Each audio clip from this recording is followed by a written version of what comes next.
So, the big decision right now. Should you get the Adidas Predator Elite FT or the PUMA Future 8 Ultimate?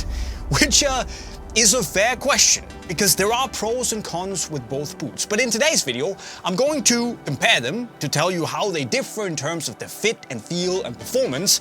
I'll also throw a quick comparison to the Phantom GX2 in the mix, but ultimately hopefully help you decide if you should buy one of these or not. So, let's go.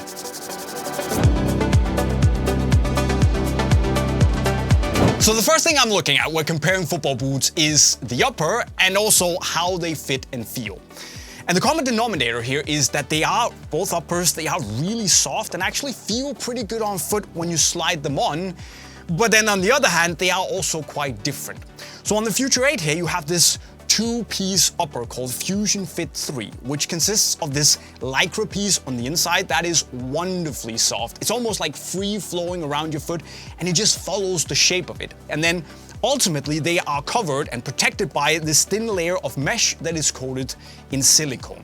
On the other hand, you have the Predator with this hybrid touch upper that is a really soft and really thin 3-layer synthetic leather upper that is supposed to just basically emulate what leather does, just mold nicely around your foot, but without the overstretching and without the water uptake. The thing is that when you put them on your feet, yeah, they're nice and soft, but the Predators also feel as if they have the ability to stretch to the shape of your foot if needed.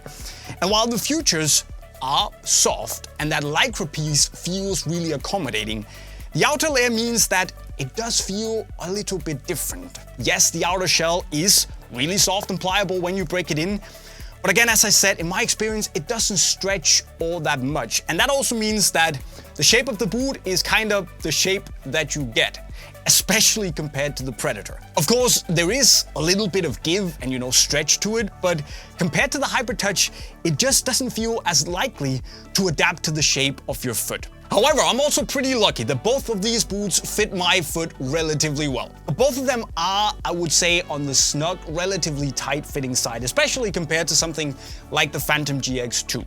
But with that said, the Futures actually feel ever so slightly more snug-fitting than the Predators. But especially in the midfoot, they are just a little bit more, close to the arch of the foot. They just feel a little bit more snug.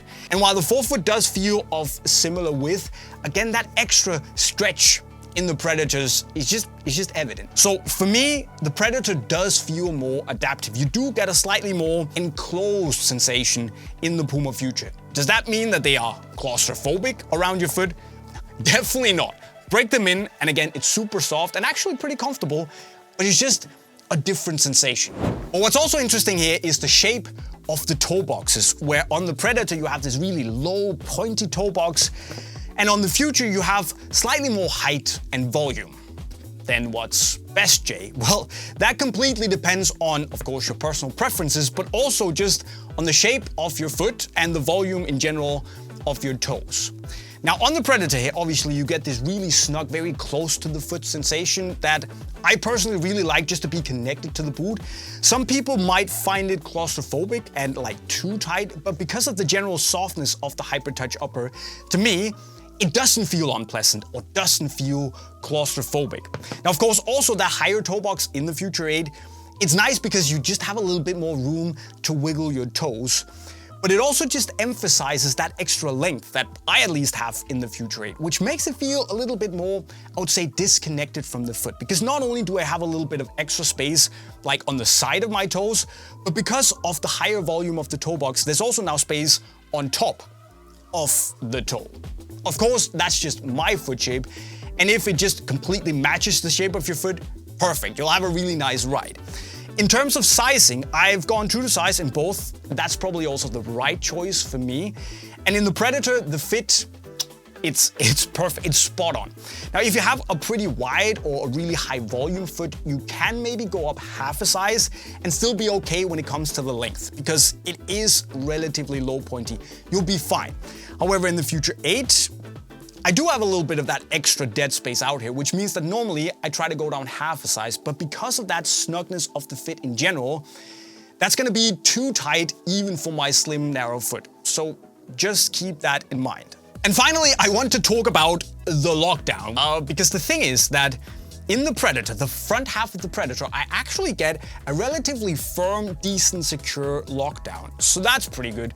But because of the heel opening, it's relatively big, it does feel a bit more loose in the heel. The same thing can actually be said for the Future. And while this outer layer might be a little so-so in terms of the overall comfort and, adaptiveness of the upper when it comes to lockdown, it's amazing because you get that comfort, that adjustability and adaptability on the inside. And then you have that really secure, locked-in sensation from the upper, just having a bit more structure around your foot. So that's really nice. However, there is the heel, which is infinitely better than on the Future 7. But for me, it's just still too shallow and also just doesn't pinch the heel in the same way as the Preds do.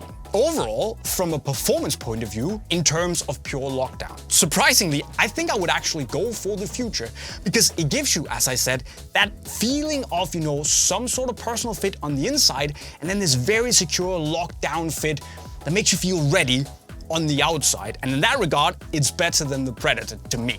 However, comfort also matters, and the Preds to me feel softer and more adaptive, and in general, they just fit my foot shape better. So I'm probably just gonna go for the Preds. And then there is the touch on the ball where, to be fair to the outer shell on the Future 8, it starts to shine a little bit more here because it does have this slightly tacky, sticky sensation to the ball and then obviously also the textured ribs here. And I really like that because it gives this overall more holistic, ever-present feel of having these interactions with the ball. These little, the tactility on the ball is just always there. And somehow it reminds me a little bit of a slightly thicker Vapor 11, which is really cool. Now then, on the other side, you have the strike skin fins, these little SL rubber fins on the Predator. But with that said, the rest of the upper is just, there's not many grip elements there. So you only get that interaction with the grip elements when you kind of put your foot and wrap your foot around the ball. So it depends on what you're looking for. Fantastic to pass and shoot in, and this just gives you that something. I should also touch on the outsoles, however, which, as you've guessed, are quite different. So on the Future 8 here, you have an outsole that is, there's no beating around the bush here, it is stiff. And you have these big, really long bladed studs. They're also so long they could kill a man and also kill your knees unless you use this on a really nice firm ground pitch where the studs can really penetrate, because otherwise they are long. So using these on an AG pitch, I would not go there. On the other side, you have the Predator outsole, the Comfort Frame 2.0, which definitely has more flex in the forefoot, and then of course these triangular studs that are just a bit more all-round. The traction is solid, they are okay for rotation and maneuverability, and it does what it's supposed to and basically nothing more. And I'd probably be leaning towards this for most people. It's a little bit more easygoing and I'd argue a little bit more comfortable. But it's up to you. Hardcore, aggressive, a little bit more. Mellow. But Jay, my friend, you've been talking a lot. So which boot should I choose? Well, here's the thing, that for me, I am on Team Predator for this one, which if you watch the entire video should be no surprise. But with that said, just because these two are new, I don't think we should forget the Phantom GX2 in this discussion, because what you get in the Preds is a soft upper. You get that in the Phantom GX as well. You get tons of grip on the Preds. You get that here, but in a slightly more, holistic, almost natural way. It's really like this bee-wax, really spiderweb-like, very sticky sensation on the ball, little bit ribbed, super, super soft, thin upper, sits very close to the foot. Heel lockdown is not the best either here, but it's light, just like the Preds. And if you have a wide foot, I reckon this is the much, much better choice compared to the Predators. At least, that would be my recommendation. So just keep the Phantom GX in mind if you've only watched the video for these two. It all comes down to your personal preference, which I would love to hear in the comment section right down below. Also keep in mind that if you want to buy the Future 8 or the Predator Elite FT or the Phantom GX2 or something else, you can do so in the link to Unisport right over there. You should of course also subscribe to the channel with the notifications on if you want to see more. If you want to check out the reviews, they are also on the screen. That's a lot of talking, Jay, and I'll be signing off. See you later, cheerio.